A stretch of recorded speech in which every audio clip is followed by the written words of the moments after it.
Assalamu alaikum. So today our topic is hypertension in pregnancy, and the learning objectives are gestational hypertension, eclampsia, preeclampsia, and different types of preeclampsia like mild and severe types of preeclampsia, chronic hypertension of the pregnancy, and what's the difference between chronic hypertension with superimposed preeclampsia, and management in detail of the preeclampsia, eclampsia, and the last one is magnesium sulfate toxicity. All right. So let's move forward. तो basically होता क्या है कि जब भी हमारे पास कोई भी प्रेग्नेंट लेडी आए आफ्टर 20 वीक ऑफ जेस्टेशन और उसका systolic blood pressure greater than 140 और diastolic blood pressure greater than 190 हो तो उसको हम कहेंगे हाइपरटेंशन इन प्रेगनेंसी। लेकिन हमें ये नहीं पता होता कि वो जो हाइपरटेंशन है that is greater then 140 over 90 वो न्यू ऑनसेट हाइपरटेंशन है या फिर जो हमारी पेशेंट है वो ऑलरेडी प्री एग्जिस्टेंट उनको कोई हाइपरटेंशन हो।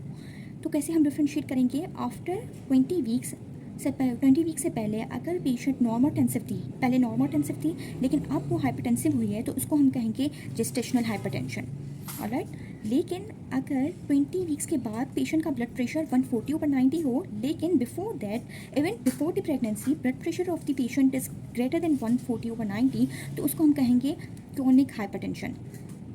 और कुछ ऐसी भी कंडीशन होती है कि जैसे पेशेंट ऑलरेडी क्रोनिक हाइपरटेंशन का पेशेंट था, ठीक है, लेकिन क्या हुआ during pregnancy super imposed pre eclampsia हो गई पेशेंट को, like chronic hypertension with super imposed pre क्लैम्सिया।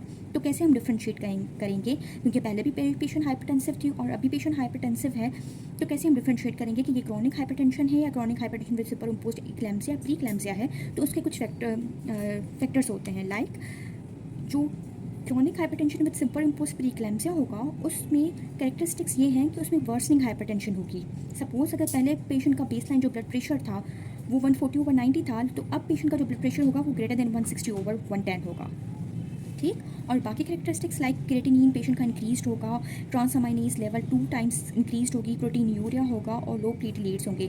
अगर ये साइंस हैं और पेशेंट क्रोनिक हाइपरटेंसिव है तो उसको हम कहेंगे chronic hypertension with super impose pre-eclampsia. Alright. तो दिस इज द कॉन्सेप्ट। अब क्वेश्चन ये होता है कि प्री क्लैम्सिया क्यों होता है और कौन से पेशेंट्स को होता है। तो कुछ पेशेंट्स होते हैं जिनमें रिस्क ऑफ डेवलपिंग प्री क्लैम्सिया ज़्यादा होता है एज़ कम्पेयर टू अदर्स। वो कौन से पेशेंट्स होते हैं, वो ये होते हैं कि रिस्क फैक्टर्स ऑफ प्री क्लैम्सिया क्या है। सर्टेन पेशेंट्स लाइक नली Paris patient, gestational age greater than 40 या किसी को क्रोनिक डिजीज़ हो लाइक CKD या फिर पेशेंट ऑलरेडी क्रोनिक हाइपरटेंशन का पेशेंट हो तो उसमें भी प्री क्लैम्सिया डेवलप करने के चांसेस ज़्यादा होते हैं, या फिर पेशेंट को प्रायर प्री क्लैम्सिया की हिस्ट्री हो या फिर मोलार प्रेगनेंसी हो। आगे हम डिस्कस करेंगे मोलार प्रेगनेंसी क्यों, why, because it involves trophoblast tissue. So will discuss further later on कि क्यों यहाँ पे मोलर प्रेगनेंसी है। तो ये सारे रिस्क फैक्टर्स हैं किसके, प्री क्लैम्सिया के। लेट्स सपोज अगर ये रिस्क फैक्टर्स किसी भी फीमेल में प्रेजेंट हैं and she wants to be pregnant तो हम उनकी एक प्री नेटल विजिट पे या बिफोर प्रेगनेंसी जिसको हम कहें हम बेस लाइन प्रोटीन यूरिया करवाएंगे, 24 आवर यूरिन प्रोटीन लेवल कराएंगे ताकि हम ये देखें कि पेशेंट को रिस्क फैक्टर है प्री क्लैम्सिया डेवलप करने का तो उसकी सिवियरिटी क्या होगी। तो ऑलरेडी अगर हमें बेस लाइन प्रोटीन यूरिया पता होगा तो हम सिवियरिटी असेस करने में हमें ज़्यादा ईजी रहेगी, ठीक है। तो लेट सपोज अगर कोई पेशेंट आ रहा है मेरे पास और शी इज़ 15 वीक प्रेग्नेंट लेकिन she is nulliparous and she is greater than 40 years and she is chronic hypertensive. So what I will do, मैं उसको लो डोज एस्प्रिन दूंगी at 16th week to decrease the risk of developing pre eclampsia. ये prevention होती है लो dose aspirin जो कि हम देते हैं प्री क्लैम्सिया के पेशेंट्स को, प्री क्लैम्सिया जिसमें डेवलप करने का रिस्क होता है। इन सारे पेशेंट्स को हम 16 वीक्स ऑनवर्ड टिल डिलीवरी लो डोज एस्प्रिन देंगे, ठीक है। तो ये प्रिवेंशन के लिए देते हैं हम। तो ये प्री क्लैम्सिया हो गया। तो हम क्या करते हैं कि अगर कोई भी, जैसे कि हमने यहाँ पे डिस्कस किया, न्यू ऑनसेट हाइपरटेंशन किसी भी पेशेंट को है, सही।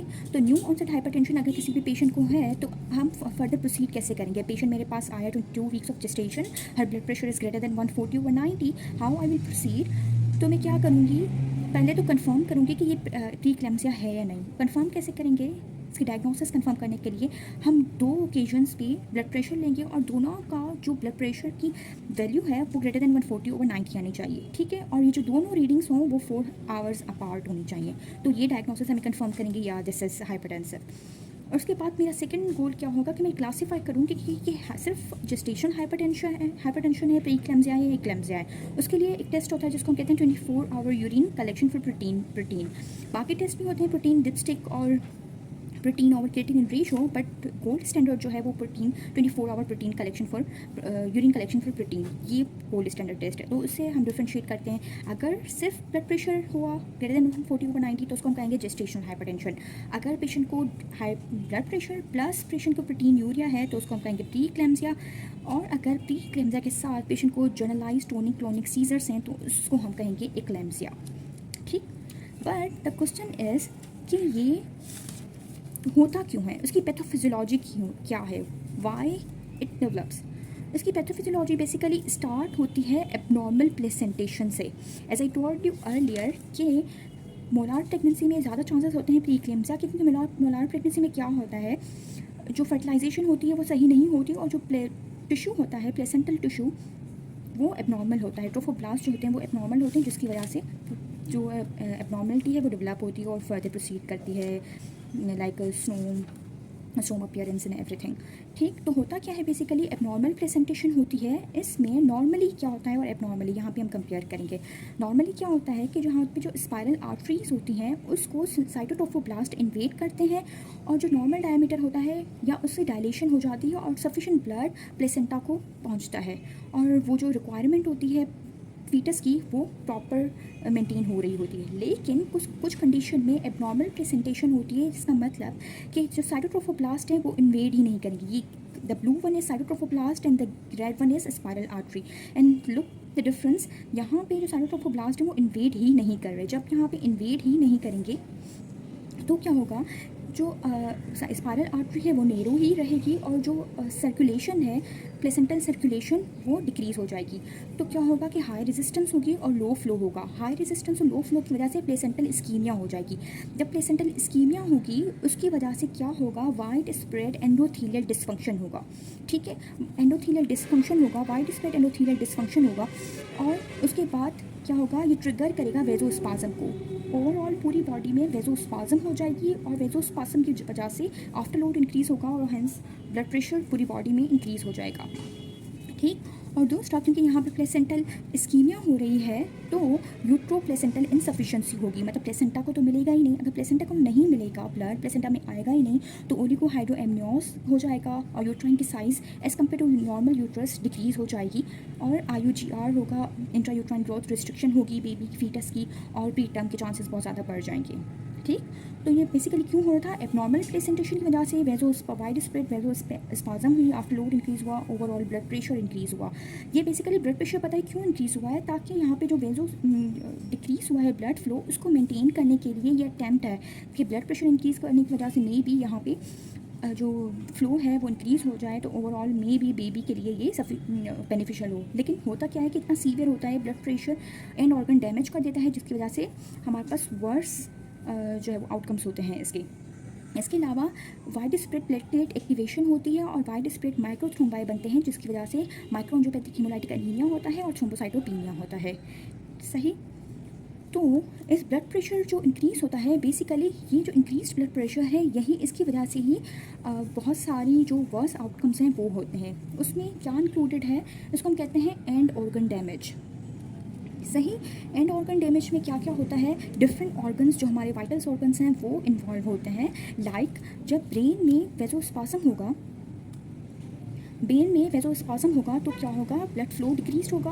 ब्लड फ्लो डिक्रीज होने की वजह से इस्कीमिया होगा और सेरेब्रल एडीमा होगा, इस्कीमिक स्ट्रोक होगा पेशेंट को। और क्योंकि ब्लड प्रेशर बहुत ज़्यादा है तो हेमरेजिक स्ट्रोक भी हो सकता है, which ultimately leads to development of seizures.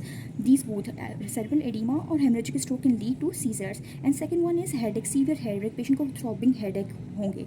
ठीक है, और कार्डियोवास्कुलर में क्या होगा, क्योंकि हमारे पास वेजोस्पाज्म इतनी ज़्यादा होती है, आफ्टर लोड इतना ज़्यादा होता है, उसको ओवरकम करने के लिए हाइपरडायनामिक सर्कुलेशन होगी, pulmonary capillary wedge pressure increase होगा, which ultimately lead to pulmonary edema. Other factors also contribute to the pulmonary edema like increased vascular permeability, decreased protein and this increased pulmonary capillary wedge pressure। तो उसकी वजह से क्या होगा, pulmonary edema होगा। ठीक, pulmonary oedema कैसे present करेगा, सडन ऑनसेट डिस्निया होगी, हाइपोक्सिया होगी और क्रैकल्स हमें मिलेंगे। और उसको मैनेज कैसे करेंगे, हम ऑक्सीजन देंगे, डायूरेटिक्स देंगे, फ्लूइड रिस्ट्रिक्शन करेंगे। सिर्फ यही एक कंडीशन है जिसमें हम क्या करते हैं, फ्लूइड रिस्ट्रिक्शन करते हैं। अदरवाइज हम कभी भी प्रीक्लेम्सिया के पेशेंट्स में फ्लूइड रिस्ट्रिक्शन नहीं करते। क्यों नहीं करते, क्योंकि ऑलरेडी वी नो कि यूट्रोप्लेसेंटल इनसफिशिएंसी हो रही है, प्लेसेंटा को ऑलरेडी कम ब्लड मिल रहा है। और अगर हमने वॉल्यूम डिक्रीज़ कर दिया, ऑलरेडी थर्ड स्पेसिंग भी हो रही है वस्कुलर परमेबिलिटी इंक्रीज होने की वजह से, और ऑलरेडी हम भी अगर फ्लूइड रिस्ट्रिक्शन करेंगे तो यूट्रोप्लेसेंटल इनसफिशिएंसी ज़्यादा हो जाएगी और ये बेबी के लिए फेटल कंडीशन होगी। ठीक है, तो हम क्या करेंगे, सिर्फ उस कंडीशन में जहाँ पे पल्मोनरी एडिमा अगर डेवलप हुआ है तो हम वहाँ पे डायोटिक्स देंगे, फ्लूइड रिस्ट्रिक्शन करेंगे और ऑक्सीजन देंगे। ये भी हम कंट्रोल्ड मैनर में देंगे। ठीक है, और लिवर में क्या होता है, लिवर में इंट्राहेपेटिक नेक्रोसिस होती है, वाइडस्प्रेड नेक्रोसिस होती है, कैप्सुलर हेमाटोमा होता है, सब कैप्सुलर हेमाटोमा, थ्रोम्बाई बनते हैं पोर्टल सर्कुलेशन में।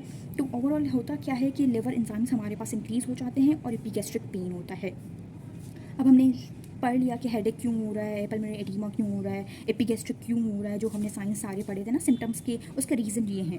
और किडनीज़ में हाई ब्लड प्रेशर की वजह से प्रोटीन यूरिया होगी, और प्रोटीन यूरिया को कैसे हमने डिफाइन किया था, अगर ग्रेटर देन 300 mg पर 24 आवर हो, या फिर protein to creatinine ratio greater than 0.3 हो तो उसको हम प्रोटीन यूरिया कहेंगे।